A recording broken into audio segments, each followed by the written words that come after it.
آئیے ان تمام چلاک لوگوں سے دور ہو جائیں جو وہیں کہتے ہیں جو ہمارا دل چاہتا ہے۔ تمہارا بدترین دشمن تمہارے اندر چھپا ہوا ہے، اور وہ دشمن تمہارا نفس، یہ جھوٹی انا ہے۔ اچھے دن تمہارے پاس نہیں آتے، تمہیں ان کے پاس چلنا چاہیے۔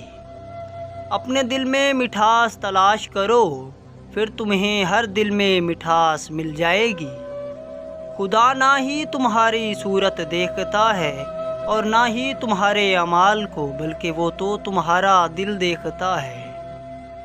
کھانا کھاتے وقت روٹی کے لقمے سے بال نکل آئے تو سمجھ جائیے کہ بہت جلد تم پر رزق کی بارش ہونے والی ہے۔ ہم جتنا پرسکون ہوتے ہیں اتنا ہی ہم سن سکتے ہیں۔